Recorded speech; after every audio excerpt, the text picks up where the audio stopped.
welcome to this explainer. Today, we're diving straight into a highly charged broadcast from Sky News Australia.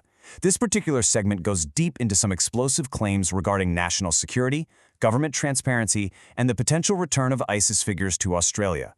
We're going to break down exactly what the broadcast is alleging, step by step, analyzing the exact claims being made without taking any sides ourselves.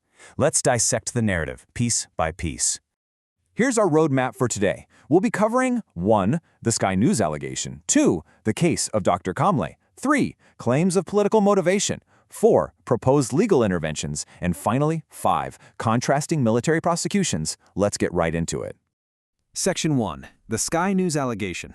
Claims of secrecy and duplicity. The broadcast kicks off with a really impassioned opening statement. The Sky News host asserts that the government has been exposed for, quote, secrecy and duplicity, and alleges a fundamental weakness in the face of radical Islam. This kind of strong rhetoric firmly establishes the severe tone of the broadcast and really forms the foundation of the host's entire argument. The presenter is setting up a narrative that the public is being actively kept in the dark about a critical national security issue. To back up this massive claim of secrecy, the broadcast points to what they describe as a wall of silence from key institutions. We're talking about a wide network here, from Home Affairs and DFAT all the way to ASIO, ASIS, and the National Security Committee. According to the segment, these agencies are fully aware of the situation regarding returning ISIS fighters, but are actively refusing to comment or provide answers to the public.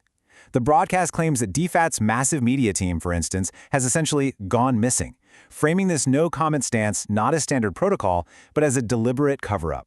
Section 2. The case of Dr. Kamle, the catalyst for the controversy. Now, the host uses a strict chronological timeline to claim that Australian officials have actually known about Dr. Kamle's survival for years. Citing a report from the Australian newspaper, the broadcast states that DFAT officials were first tipped off by U.S. agents in Iraq way back in 2022 that Kamle was actually alive. They were then allegedly briefed again in 2023. And today, well, he's reportedly sitting behind bars in an Iraqi prison. The Sky News host argues that despite having this intelligence for years, the government basically decided to just, quote, stay out of it.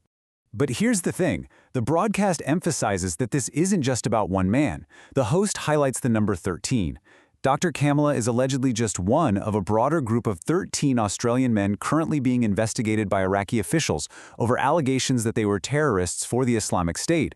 The broadcast makes the point that since women and children have already returned to Australia, it's really only a matter of time before these 13 men try to come back as well. So the host rapid-fires a series of questions to really challenge the government's stance. Think about it from a decision-maker's perspective. The presenter argues forcefully that leaving this situation up to Baghdad effectively creates an open pathway for his return. In the host's view, choosing not to intervene or choosing not to impose an exclusion order isn't just neutrality. It is effectively a decision to secretly aid these individuals in coming back to Australia. Section 3. Claims of political motivation. The electoral argument. All right, so why the alleged secrecy? Well, here the host introduces a theory about the underlying motive. The broadcast explicitly claims that the current Labour government is politically dependent on the Muslim vote in certain key electorates. They specifically target Minister Tony Burke's seat of Watson. The core allegation being made here is that this electoral vulnerability completely compromises the government's response, causing them to, in the host's words, turn a blind eye to active terrorists just to avoid upsetting a specific voter base. To push this narrative even further, the host brings up a very specific bureaucratic concept, the under-the-line item. The broadcaster suspects that the fate of these returning men was indeed discussed in the highly secretive National Security Committee, but deliberately categorized as under the line. Now, that is a heavy accusation. It essentially claims the government is intentionally subverting standard accountability just to hide internal discussions that are politically dynamite. Section 4. Proposed legal interventions. Expert recommendations. Now, the broadcast doesn't just lay out the problem, it presents what it views as immediate solutions. They feature a counterterrorism expert, David Craig, who argues the Prime Minister could utilize two mechanisms right now without needing any new laws to be passed. Step 1. Apply temporary exclusion orders immediately.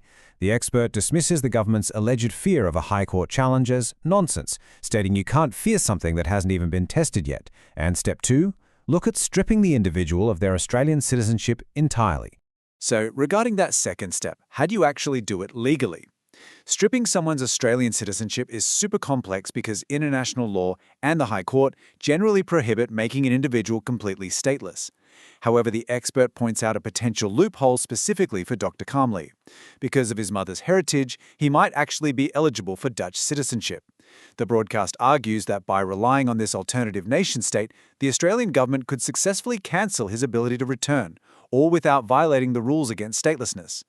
Section 5. Contrasting military prosecutions. The broadcast's comparative analysis. In this final section, we see a really stark numerical disparity that the host uses to claim a double standard by the Attorney General's office.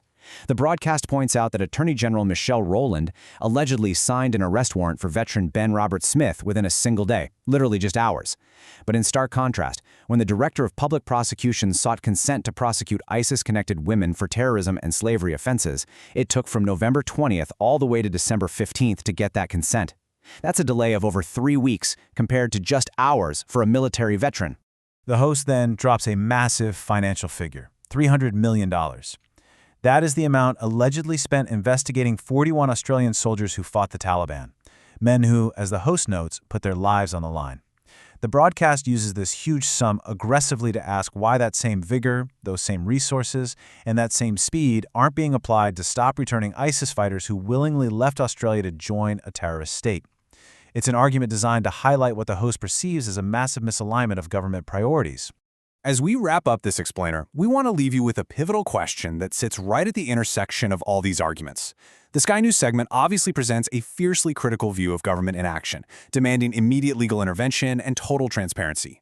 But if we step back for a second, it raises a much broader, highly complex question. How exactly should a nation balance strict legal frameworks regarding citizenship, domestic political accountability, and international security, especially when operating under the microscope of intense media scrutiny? It's a debate that is clearly far from over, and one that cuts right to the core of national identity and safety. Thank you for joining us for this explainer.